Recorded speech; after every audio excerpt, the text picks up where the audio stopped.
Good morning po. Tayo po'y mag-aral ng salita ng Diyos. 2 Timothy chapter 2 verse 22.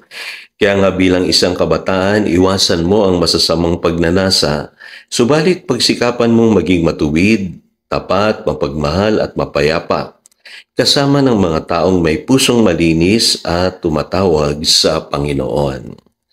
The heart of a disciple.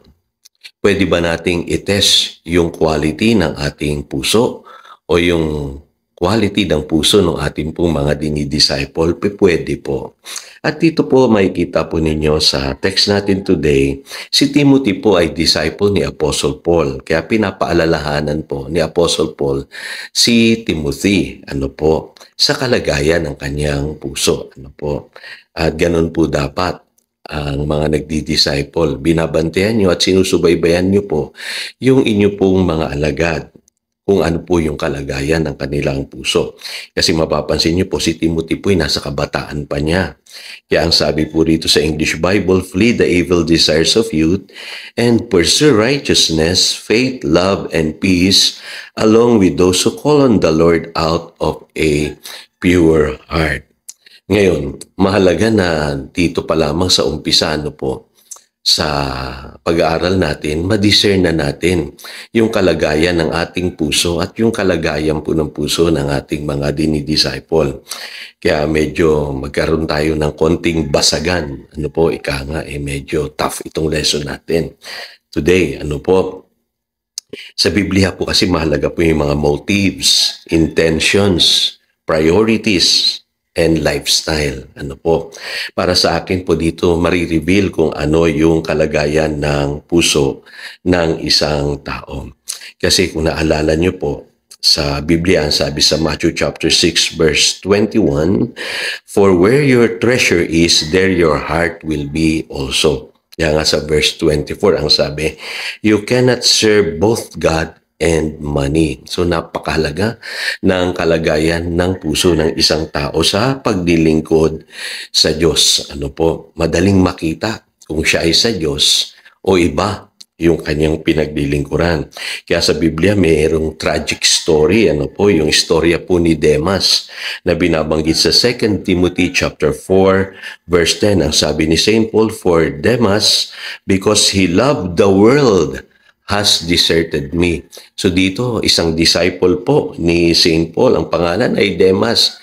Iniwanan siya. Dahil sa labis nitong pagmamahal sa sanlibutan. Kaya wala naman sa ating makapagsasabi talaga na tayo ay magaling sa paglilingkod sa Panginoon. At wala rin makapagsasabi sa atin na lagi tayong okay.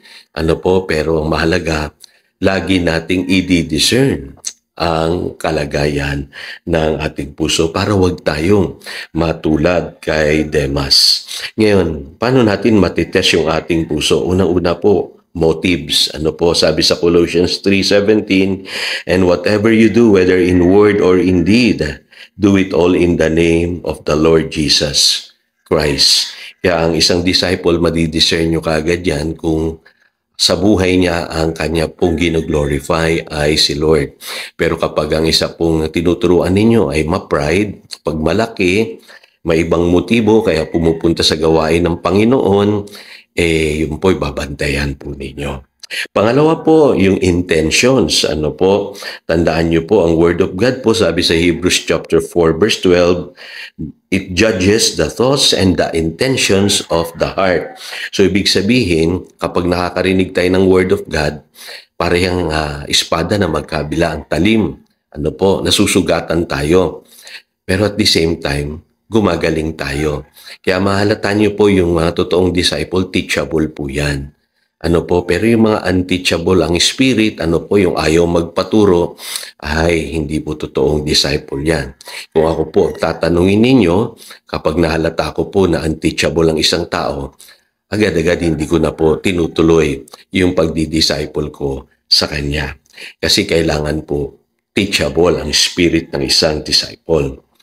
Number 3, yung po tinatawag na priorities. Diba sa Matthew chapter 6 verse 33, ang sabi diyan, "Seek first the kingdom of God and His righteousness. Ano po? So, bantayan po ninyo yung inyong mga dinidisciple or kayo mismo kung tama ba ang inyong priority sa buhay.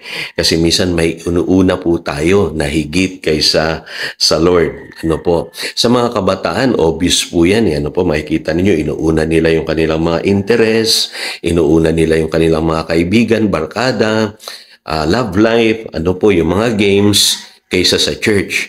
Pero dun po sa mga matatanda, ano po, minsan iba po ang ginagawa nating pangunahin sa ating buhay. Maaring yung negosyo, maaring yung trabaho, ano po, o yung mga kaibigan.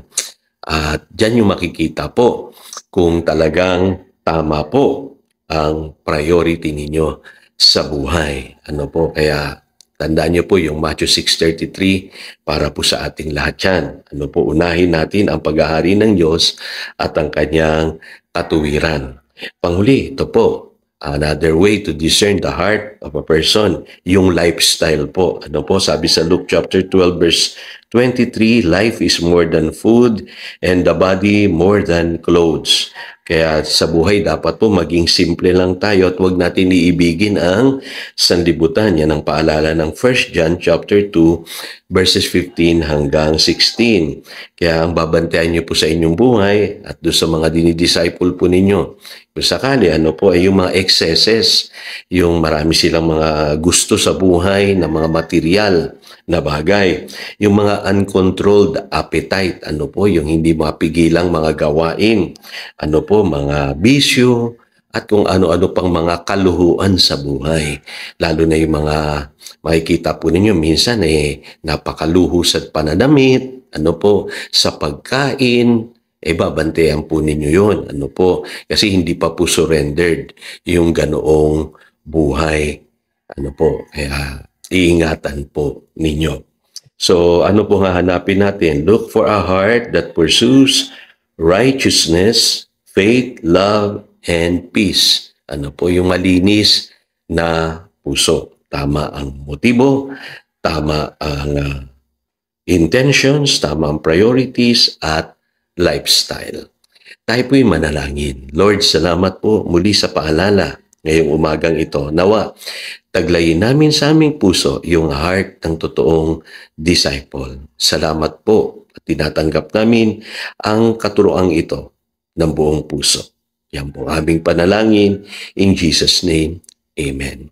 Again, ito si Pastor Jojo nagpapaalala, pangdaluyan tayo ng pagpapala, manatili tayo sa kanyang salita. Good morning.